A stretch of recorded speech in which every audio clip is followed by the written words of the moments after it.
Felix Flower Shop. Matatagpuan nyo po yan dito sa Farmers Cubao, Quezon City. Tama ba ako guys?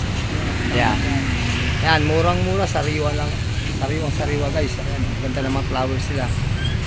Ganda ng arrangement. Ayan. Ayan, pag mayroong mga birthday, anniversary, punta nyo lang po dito kay Felix Flower Shop. Ayan.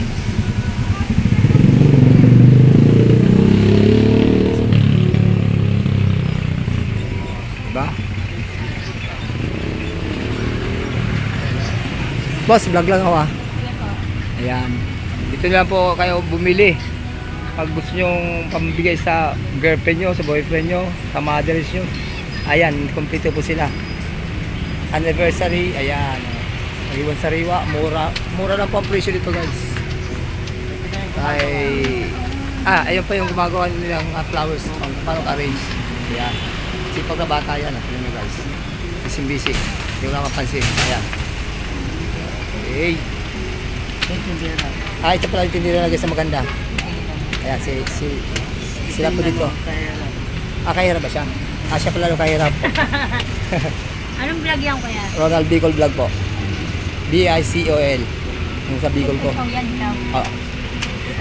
Ano po pangalan nyo? Okay lang. May-ari? Hindi, kahit ikaw. Ayun di ba si Felix Flower Shop? Apo, yung may-ari. Ayan. Yan doon po. Ano po pangalan mo nangyari nito? Pangalan ko po? Kayo na lang. Ayan. Siya po si... Anong province yung ma'am? Samar. Samar. Kayo naman sir. Ay ma'am pala.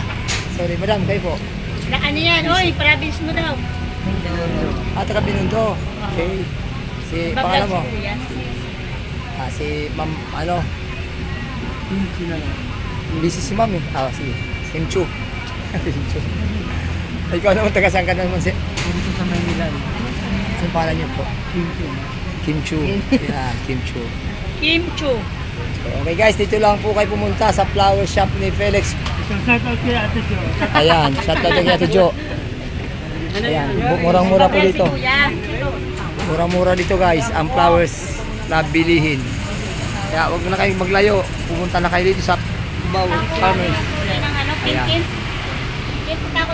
Okay guys, Ronald Bicol Vlog, please subscribe and like at comment. Don't forget to push the button. Ayan, Felix Flower Shop.